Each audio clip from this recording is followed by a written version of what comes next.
आज मैं पूर्व की तरह पुनः संस्कृत हिंदी बोध चैनल पर एक विषय लेकर उपस्थित हूँ। वह विषय है शब्द रूप का ज्ञान। यदि हमारे बच्चे या कोई भी जब तक शब्द रूप का ज्ञान पूर्ण रूप से नहीं कर लेंगे तब तक वह संस्कृत को नहीं समझ सकते हैं। हम बच्चों को सरलतम ढंग से संस्कृत सिखाने का बीड़ा उठाया है। अब देखिए, हमारे सीबीएसई बोर्ड ने जो इंटर और मैट्रिक में जो किताब चलती है 7 से लेकर 10-11 तक, उस किताब का नाम है सेमुसी। जहां तक मैं समझता हूं कि सेमुसी जो शब्द है उसका अर्थ है, जो बच्चे मैट्रिक इंटर पास कर जाते हैं वे भी सेमुसी शब्द का अर्थ नहीं समझते हैं। सामान्य जन जो संस्कृत के विषय में कुछ भी नहीं जानते हैं वे तो सेमुसी शब्द का अर्थ जानते ही नहीं। वैसे संस्कृत जानने वाले भी लोग 80% लोग इस सेमुसी शब्द का अर्थ नहीं जान पाते। ऐसा किताब का नाम देना चाहिए। मेरी समझ से मैं आलोचना नहीं करता हूं कि जो बच्चे साधारण तरह से उस चीज को समझ सके, ऐसा नाम देना चाहिए था, जहां तक मेरा विचार है। बात यह है कि सेमुसी जो शब्द है, इसका से प्लस मूस प्लस क प्लस इंगित, इससे यह शब्द बनता है सेमुसी। इसका अर्थ होता है समझदारी, बुद्धि। तो समझदारी और बुद्धि इस तरह का शीर्षक हमें उपयुक्त नहीं लगता है और बच्चे अर्थ भी समझ नहीं पाते हैं। कर्कशत्व भाषा के लिए जरूरी नहीं है। इससे बच्चे उस गहराई में उस भाषा को नहीं समझ सकते हैं। अभी मैं आपके समक्ष लता शब्द का रूप लेकर आया हूं। यह अकारांत स्त्रीलिंग शब्द है। इस शब्द का रूप जानना होगा। पहले भी मैं कह चुका हूं कि बालक, लता, अस्मद, जुस्मद, तद, तीनों लिंग, फल, इन शब्दों का रूप जब याद कर लेंगे तो भाषा को समझने में बहुत सरलता होगी। अब मैं लता शब्द के बारे में आपको मैं बताता हूं।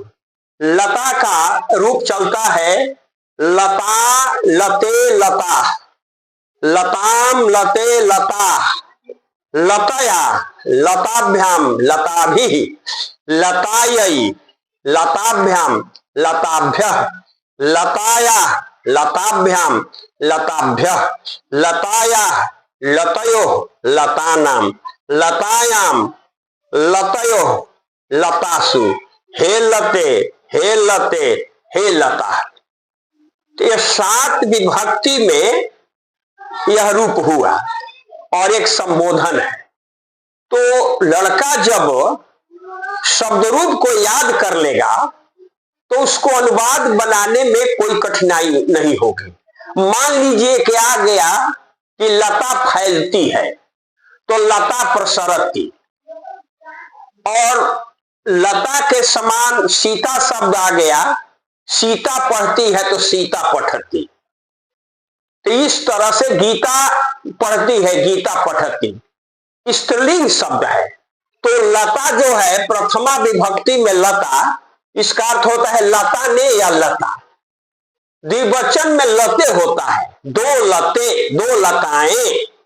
लता का मतलब लताएं, लताएं फैलती हैं, लता प्रसरंती, मतलब कि बहुवचन का रूप है। फिर द्वितीया विभक्ति, द्वितीया में रूप होता है लताम। लताम माने लता को, लते माने 2 लताओं को, और लता माने लताओं को। लताया तृतीया का रूप है, लता से, दो लताओं से, लताओं से। चतुर्थी का है लतायई, लता के लिए, दो लताओं के लिए, लताओं के लिए। लताया, लता से, दो लताओं से, लताओं से। लताया षष्ठी का रूप है लता का, दो लताओं का, लताओं का। लतायाम, लता में, दो लताओं में, लतासु लताओं में। हे लते, हे लते, हे लता, ये तो संबोधन का रूप हो गया। अब मान लीजिए का अनुवाद आता है कि लताओं में फूल खिलते हैं, लताओं में फूल खिलते हैं, तो लताओं में आ गया, मतलब सप्तमी बहुवचन का रूप है लताओं में। तो लड़का लिखेगा लतासु, माने लताओं में फूल खिलते हैं। फूल बहुवचन है, कर्ता कारक में है, तो लिखेंगे पुष्पाणी। और क्रिया प्रथम पुरुष बहुवचन की होगी, खिलंती या स्फुटंती हम लिखेंगे, तो अनुवाद बन गया। अब गंगा का मान लीजिए आ गया, गंगा का, तो गंगा या, इसमें लता या है तो गंगा या हो गया। गंगा का जल पवित्र होता है, गंगा का रूप भी लता के समान चलेगा। गंगा का जल पवित्र होता है, तो गंगा या जलम पवित्रम भवती, लड़का लिख दे जा। मान लीजिए कि गंगा पर अनुच्छेद आ गया लिखने के लिए, तो गंगा का रूप जब याद रखेगा बच्चा, तो छोटा छोटा हिंदी में वाक्य का संकलन कर उसका अनुवाद कर देगा, तो अनुच्छेद हो गया। अनुच्छेद 5 वाक्य में लिखना होता है। गंगा बड़ी नदी है, मान लीजिए आ गया, गंगा विशाला नदी अस्ति। अब इसको मैं आपको समझाता हूं। गंगा, मान लीजिए गंगा जो है यह लता के समान रूप चलेगा गंगा का। गंगा बड़ी नदी है, बड़ी नदी है, तो गंगा कर्ता कारक में है, तो यहां लिखेंगे गंगा। बड़ी का होता है विशाल, तो विशाला यहां स्त्रीलिंग में है। नदी का नदी होगा, अस्ति माने है, गंगा बड़ी नदी है। मान लीजिए आ गया कि गंगा का जल पवित्र होता है, तो गंगा का जल पवित्र होता है, मान लीजिए आ गया गंगा का जल पवित्र होता है। तो लड़का गंगा का जब आ गया, तो लता का जब रूप याद है, तो वह गंगा का रूप जान जाएगा। गंगा का मतलब हो गया गंगाया, यह षष्ठी एक वचन का रूप हो गया, गंगाया। जल जो है वो करता है, तो यहां जल जलम लिखा जाएगा, और पवित्र है सो विशेषण है, तो पवित्रम लिखा जाएगा, पवित्रम। और जल जो है प्रथम पुरुष का एक वचन है, तो यहां क्रिया भवती हो जाएगी। तो 2 वाक्य तो हो गया, 2 वाक्य लड़का लिख दिया।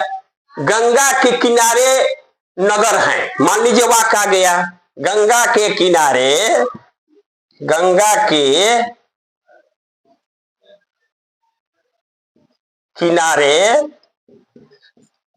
नगर हैं, नगर हैं, तो यह वाक्य मान लीजिए आ गया। तो गंगा के आ गया, तो इस षष्ठी का इसमें रूप होगा, गंगाया, गंगाया हो जाएगा।